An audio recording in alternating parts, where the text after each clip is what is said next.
DZRH.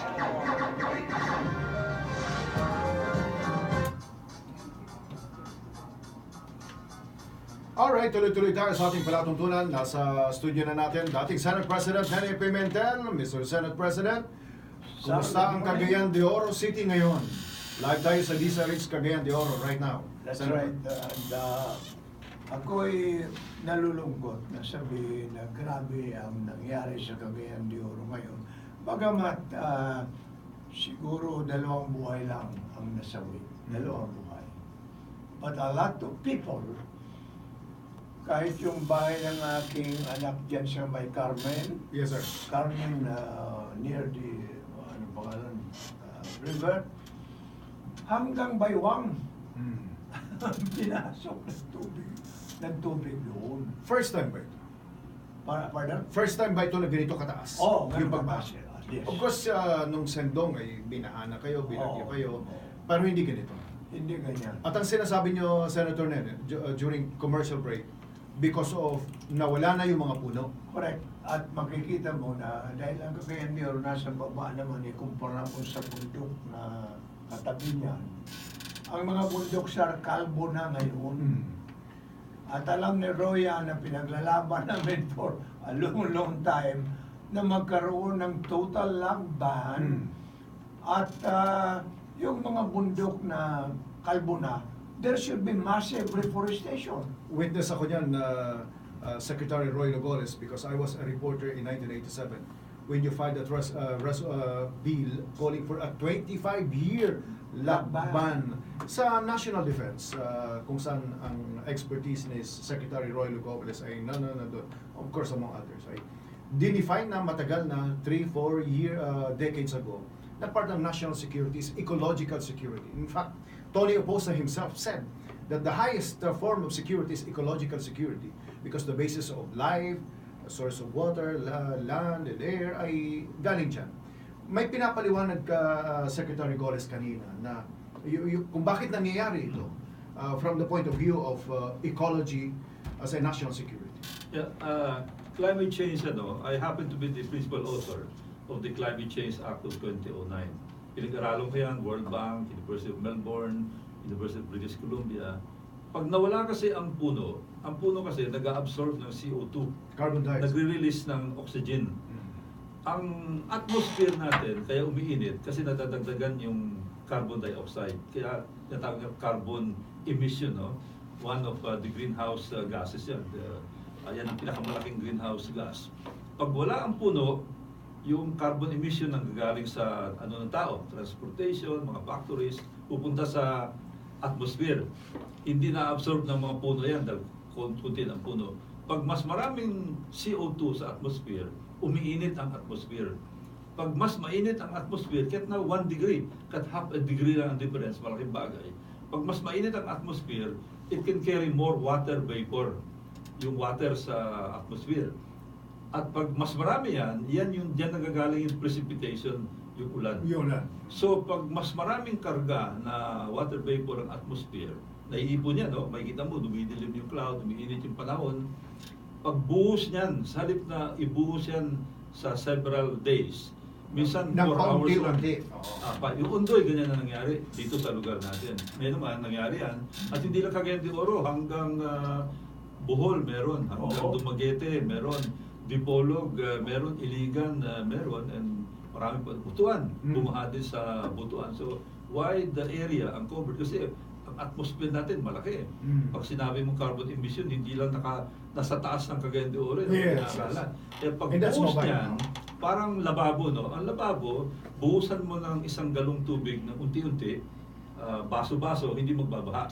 Pero pag bigla mo ibuhos yung isang galong tubig, same volume, but in a short period of time, babaha. Yan ang nangyari sa Cagayan de Oro. Yan ang nangyari sa Cagayan de Oro. At nangyari sa Ormoc. Sa Nangyari sa Ormoc, dito sa Metro Manila, lalo sa may Marikina, Cainta area, yan din ang nangyari. Senator, And it will continue happening.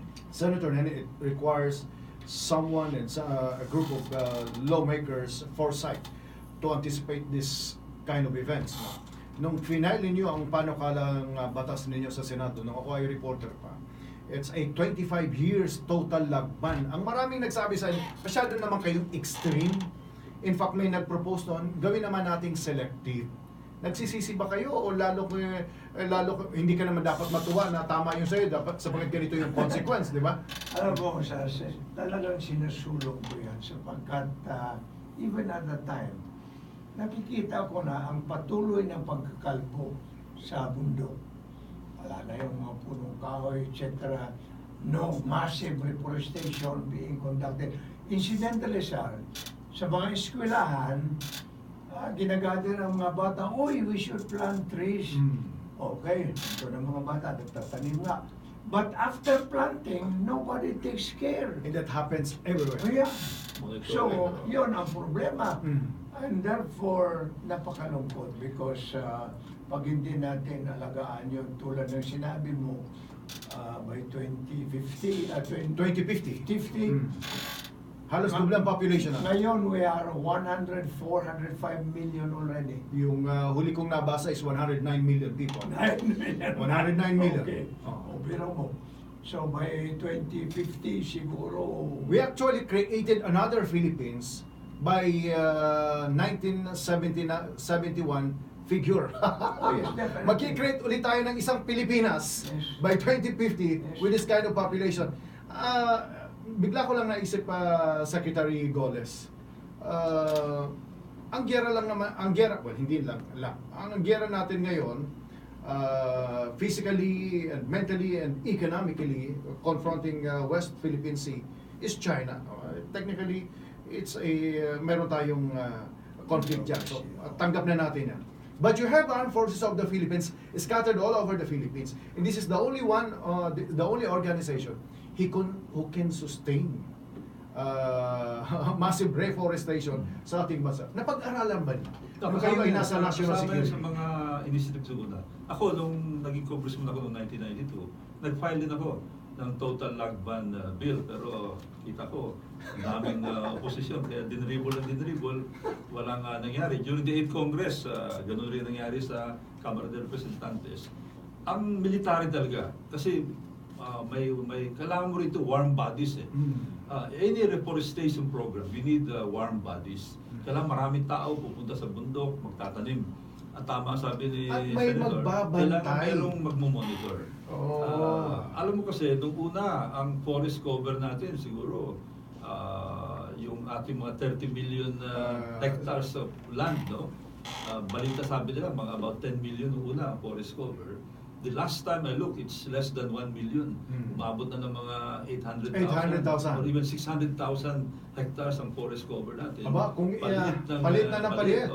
Yung huli kong nabasa is 800,000. You're saying it's 600,000 na lang. Because of the post of civilization. Tapos hindi nga pinapalitan yung mga po. Tapos yung massive deforestation na nangyari. Dito ka dapat nagdideklara.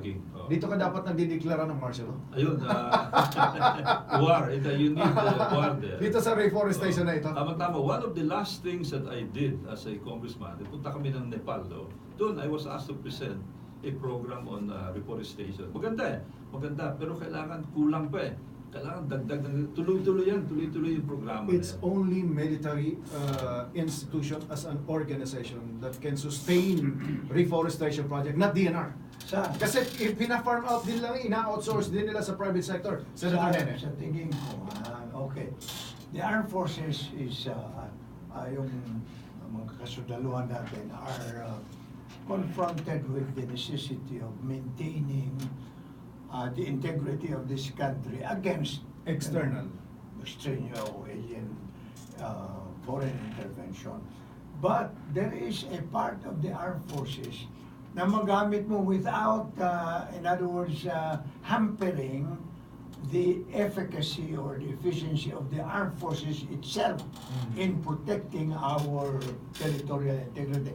And I am talking about the ROTC. Reserve. Reserve officers. Training Corps, yung mga retired one, dapat gamitin yun. Tatanungin ko dyan si Secretary Golez, sapagkat sa ibang bansa, yung mga reserve officers may sweldo at empleyado at mandatory. Dito sa Pilipinas, Secretary Golez. Meron tayong mga reserve officers. In fact, my father, hanggang sa mag-retire siya, reserve, no, parating nire-reinstate, no. Ang kinatatakutan nila parati, yung takot sila na baka matanggal kasi reserve lang eh. Unfortunately, binanggit ni Senator na ROTC. Dati mandatory yan, compulsory. We all went through ROTC. I don't know about you. I'm sure. Yes, sir. Ako rin. Hindi tayo graduate ng college noon pag Yes, walang sir. ROTC. Unfortunately, hindi ko nababanggitin kung sino yung sekretary ng panahon na yun. I think he wanted a populist move, no? Nag-recommend siya na, na tanggalin yung ROTC kasi nagkaroon ng hazing case noon. A very celebrated hazing case. UST, if I'm not mistaken, namatay yung isang bata. So masyadong naging drastic ang response. Ang response, tanggalin ng ROTC. So, mababawasan ang defense capability natin. At saka tama, marami tayong warm bodies. One of the projects na pwedeng gawin ng ROTC, yung pumunta sila sa bundok at magtanim. Matagal kayo naging aktivista human rights lawyer, Senator Nene. Do you now accept the reality that we really have to have ROTC organized and no longer voluntary but institutionalized tulad sa Singapore? Siguro looking back at the repercussions of the abolition of the ROTC as a compulsory parang course, no? Maybe masabi natin that there are disadvantages na nangyari sa bansa because of that. Now, but if you revitalize the ROTC, for example, bawat rehiyon sa buong Pilipinas, merong ROTC component yan eh, na maaring buhayin for purposes, you might say among other things, to safeguard the forest and to parang initiate the massive reforestation of this country at bantayan na magiging buhay yung kanilang pag-reforest. Ang bago natin isarado yung issue sa Cagayan de Oro, flooding and massive denudation of trees, Senator Nene and Secretary Golez, kayo matagal na sa gobyerno at nakita nyo na yan sa legislation at sa executive department. Halos wala tayong narinig na massive reforestation na nagkaroon ng critical mass of success. I don't know. Even General Victor Corpus, naalala nyo? At one time, Yung model yung ginawa niya doon sa Panay. But ang tanong, na-sustain ho ba yun? Na-replicate ho ba yun sa ibang region? In other words, it takes a military person and a military Kailangan organization. sa corpus para ma-replicate. That's Saka medyo that's the point. silosan si Ron kasi nung maging successful yung kanyang program, salita ko yung mga ibang general para naging nagselos dahil sumikat siya ng konti. Yung trend kasi kumisan, lalo sa mga kabataan, na hindi nila nakikita yan. 10 years from now, 20 years from now, 30 years from now, 50 years from now, the inaction, the inefficiency, wrong policies, and wrong prioritization of budget and movement of people and government. Senator. Ito, balo, hindi Yung ako nagdadala ng sariling bangko. No? Kaming magkapatid, yung isang kapatid ko graduate ng PMA, class 79. Nagpunta kami sa Romblon, taga doon kami originally. Nagtanim kami ng mga 50,000 trees doon. 1995, 1996. Ngayon malalaki ng mga puno. Okay. Yung iba na-harvest namin, pero karamihan andun pa rin para tumulong sa environment. At nakakatuwa, maraming gumaya. That was, yun ang importante. mga ilan to? Yung mga kailan ba yun? 1995, more than 20 years ago. Ang mga Jimelina tinanim namin. Jimelina, oo. Saka mahogany. Mahogany. Mga At nandiyan pa 50,000. kayo? Andyan pa sila. Siyempre. Iba na-harvest na namin, kunti lang, a few thousand. Pero it's still, saka ang maganda, pag hinarvest mo, tumutubo ulit Right. yung second growth. Tsaka, Now, on that point, kailangan yung mga initiative na gano'n, maalagaan talaga. And therefore, ang laki ng role ng Department of Education. Sapagkat ang mga bata dapat na maintindihan nila na this is not a one-time affair lang. Itanim mo yan and forget about it. Dapat alagaan mo yung puno na tinanim mo. Otherwise, parang walang kahinatnan na maganda noon unless taken care of. Ang ibig ko sabihin, ang mga ahensya sa gobyerno, hindi lang yung mga ROTC na pinagsasabi natin or the armed forces, local government, Department of Education, kailangan sasali sa effort nito. Napakalaki problema. two things, Senator. Yung local government, 3 years lang.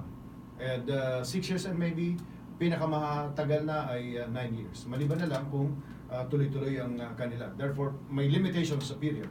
Department of Education, 4 years.